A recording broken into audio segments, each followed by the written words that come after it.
All right, giving it some time. All right, welcome to Wig Foundation course number 2. Today we're going to talk about materials that you will need, and know that next week or this coming Sunday we will go over the actual techniques to making one of these units, and then we'll continue on from there. So if you are watching this from the online course, because I am doing the exact same thing. If you want to be able to comment and things like that, if you're watching it from the actual course website, you'll click on YouTube at the bottom of the video, and then it'll open up, so it'll allow you to let's scroll on. It'll allow you to be able to comment and ask questions and things like that right down here. So that's if you are watching it from the online school and on your desktop. It's also the same thing on your cell phone as well. You probably have it already opened up in the YouTube app, so that's great. If you got any questions or things that you want to ask me while I'm going through this, please do that ahead of time, because it tends to have a lag. So when I get to the point where I want to answer questions for you guys, it probably takes about a second or so to get to me. So at least I can be able to answer any questions that are listed already there and reiterate if need be. So just want to make sure of that. And last but not least, let's start off with tools. So most of you may already have these tools already. So the tools we're going to talk about is making sure you have your wig heads according to each wig circumference. So wig heads or canvas wig heads or block heads, whatever you want to call them, they come from a size 20 to 24.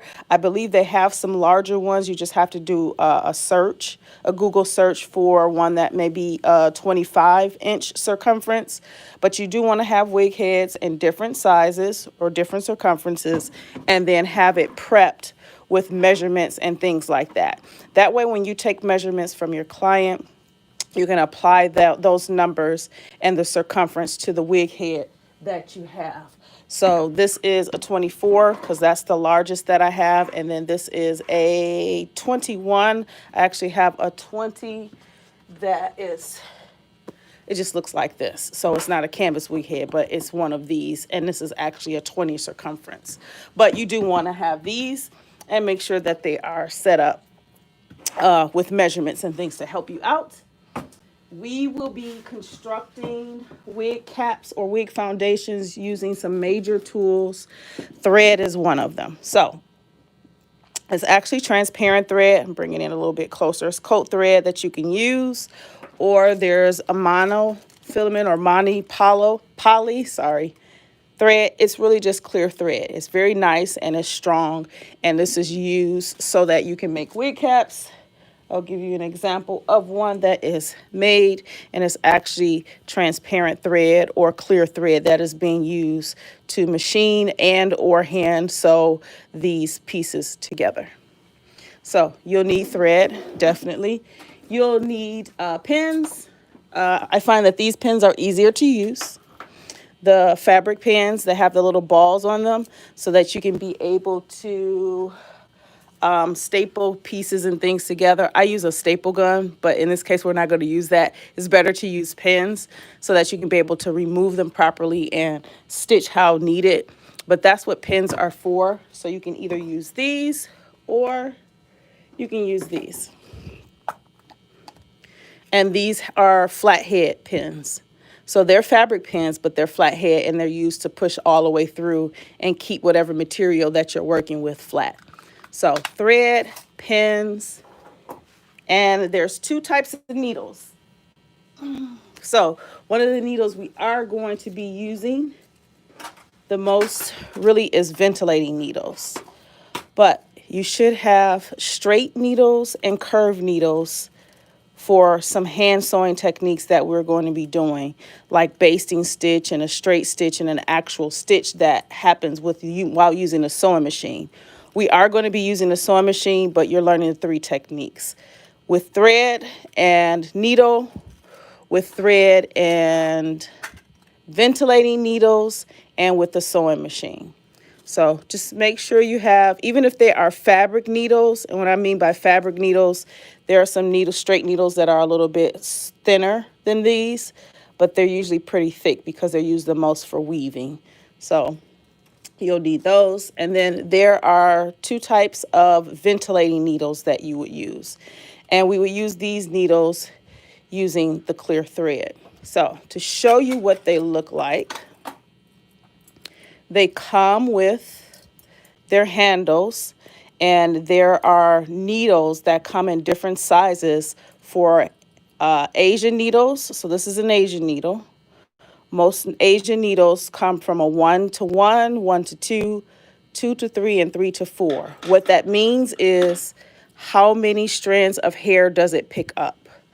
So here's a 1 to 2. It'll give you that. It has the exact same hook.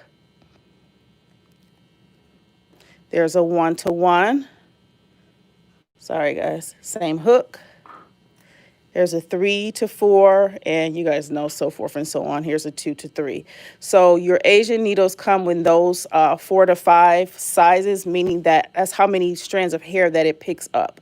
So there's a short hook, and there's an even smaller hook that allows for you to be able to grab the strands of hair, or in this case, thread, because we're making wig foundations.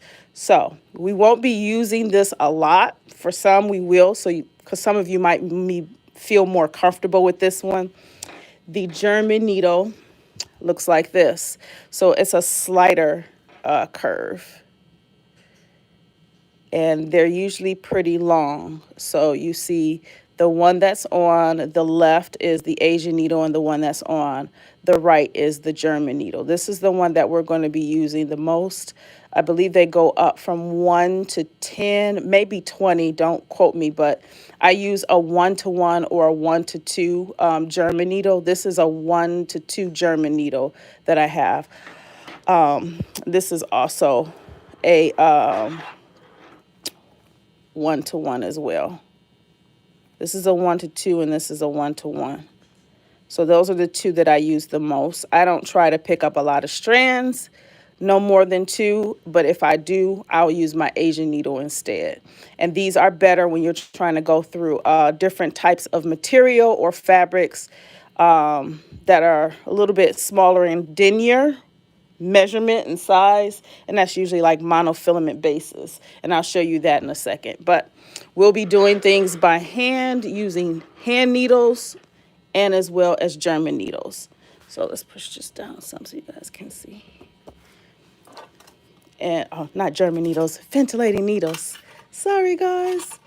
So these are all of my ventilating needles and holders and all of the different sizes. I do have them organized a certain way, but I had to pull them out for you guys to see what they are. So those are the tools that you will need the most as far as making foundations. Now, the foundations that we are going to be making, I'm going to be making patterns for them as well to help you so that you can just use the patterns in order to make the pieces that are needed to make 3 types of foundations. You have your full lace foundation, which is the one I think is really the best that you should learn how to make basic wig cap foundations for full lace units. Keep in mind, you still can sew on the lace. It doesn't mean that you have to have like a weaving, like a mesh dome cap to do all of those things, but you can use lace and you can sew on lace, but this is really for mostly full ventilated caps. So we're gonna learn how to make this cap. I'm gonna have the pattern pieces on it, and I'll show you how I'm doing that. And then this is already in the course. This is another type of full lace cap that you can use. We still have some finishing to do with this, so I'll be showing you that when it comes to the nape tape and how we work with the side parts before we get into the ear tabs, because this is the frontal piece that you would ventilate, and the back you can ventilate or you can sew wefts onto it. And I have darts in this one, so this is a sample one. We're going to finish it up in this course.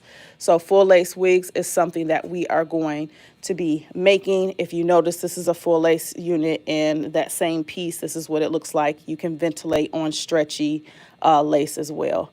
So full lace units will require lace or Swiss lace. Lace fabric or Swiss lace. I'll say Swiss lace. The reason why I prefer that you go for a Swiss lace is because it's easier to ventilate through if you're using a magnifying glass, and for draping purposes, it has a really nice one-way stretch. There are some fabrics that have two-way stretch. There's not a lot of stretch that happens in this direction, but it is a lot of stretch that happens in this direction. And as we go on along the course, it'll make sense. Which direction should you be placing it so that you can mold it to the head and make the pattern for it. So that's why I like Swiss lace. Swiss lace, in most cases, that comes in this packaging. So notice this packaging. I have it linked in the courses, and I will link it within this after this live video is over. I'll link all of the materials in this video as well. That way you don't have to worry about trying to look around and search so many different areas to find it. But this is the brand that I use most often, and they have the best materials that you can use. But I like the Swiss lace because it does have some stretch, and it's specifically for making and repairing lace units. There are other laces that come in other tints too. I've had a hard time from this company finding it in any other tints like these. These are lace as well, but they are not a 40 denier. That means they're a little bit rougher. They are sturdier, but the texture, the feel of this fabric is a little bit more rough, and it kind of mimics this, not that one. It kind of mimics this one. As far as feel is concerned, it just feels kind of rough, but it works. But these come in different colors if you are a person that wants a specific color for your client and that's what they're requesting. So you don't have to do any tinting to lace or anything like that if that's something that you think you may have to do for a particular unit for a client. So you can use this particular lace. I will also make sure that this is linked as well. So Swiss lace, or a lace material that has a slight roughness, if it mentions that's what it is, you can use this. Now, again, this doesn't have a lot of stretch in either direction, but it does on a bias. So it has a much more sturdier stretch on a bias.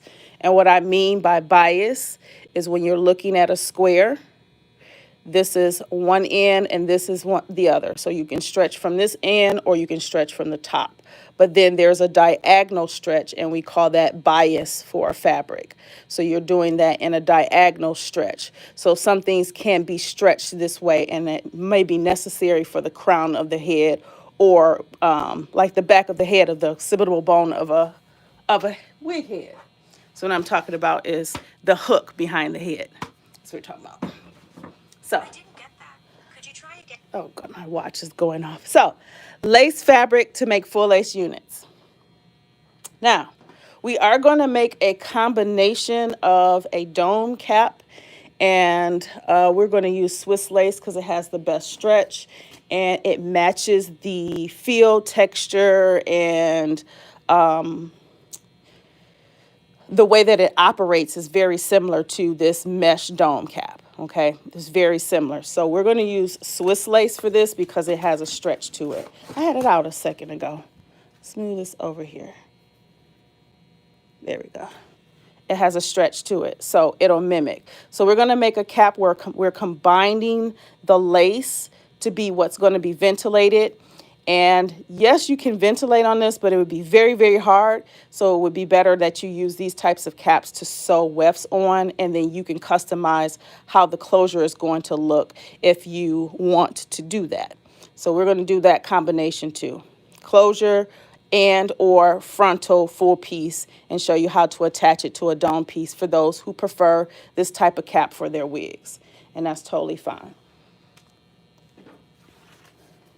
You will need elastic And let's make sure that this is up. I'll make sure this is linked as well.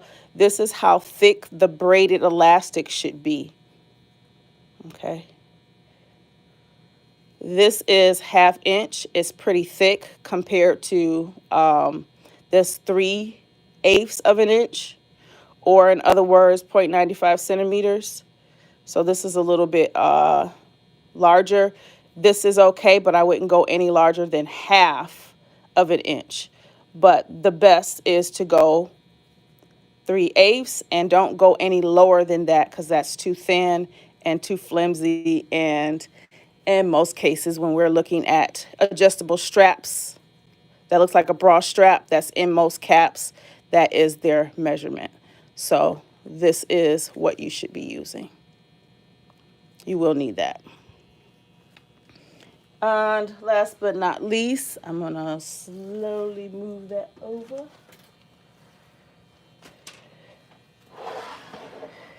Toppers. Did a topper piece a while back, and there's different types of topper pieces that you can make with different types of material. It's totally up to you. This one was done with weaving net. So the same company offers this type of weaving net as well. So you see the packaging is somewhat similar, but mesh weaving cap, it doesn't have much of a stretch to it, but it's really good for what we call fashion toppers. And you can be really creative with it. You can combine lace and weaving net as well.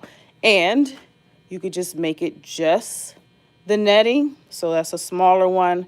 And this is the larger one. It comes in black and in nude. Case in point, I got a lot of that fabric and lace and things like that in black and nude, because most common colors, you know, on interior wigs we use. And then there's the Swiss lace, or the lace itself. And then this is monofilament, which you can purchase this on Amazon as well. But we're going to learn how to make these bases for toppers. So you got some for toupees and ones for just fashion purposes. So we're going to learn how to use this. I'll link this too. I don't know if anybody cares to have one of these, but this is actually just a wig head stand, so you can sit your wigs on top of it. But sometimes I use it to create molds and things like that for practice for myself. So you can find that on Amazon. This thing here on Amazon, I'll link that below as well. You notice I got staple marks and stuff already in it from making certain units and stuff like that. So toppers is it. So we're going to be making, let me slow down, 3 types of caps. Got it. The 3 types of caps we're going to be making: full lace, and we're going to learn how to make these 2 types. Okay. We're going to learn how to combine Swiss lace and dome mesh cap together to create a frontal, customized frontal piece. And they can still have the adjustable, the elastic band that's already with the mesh dome caps. And last but not least, all of the cool toppers that we can make. These are all foundations, or wig foundations, or hair replacement foundations, or prosthesis foundations. That's what they are. You need a foundation or a base in order to make a unit for someone to wear on their head. So that's what we're learning in this course. So I'm going to check over here and reorganize everything so you guys can see it. And if any of you guys have any questions, now is the time, but I'm going to set this back a little bit and reorganize so you can see where we are. So all the lace material you can find on Amazon. Remember, I'll link everything. This has a stretch, which is best. These do not. Awesome. So your lace in different colors, you have that. I'm only able to find this lace in this color, but it's really good. It matches most fair, dark-skinned people, but you can always tint. These are the caps we're going to make. This is the combination of lace. And don't forget these also.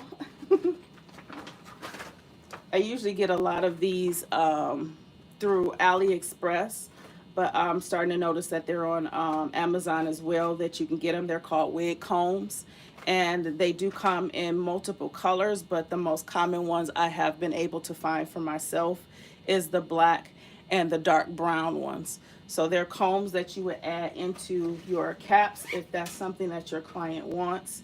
You can see with the cap, they have the combs. So you can place them where need be.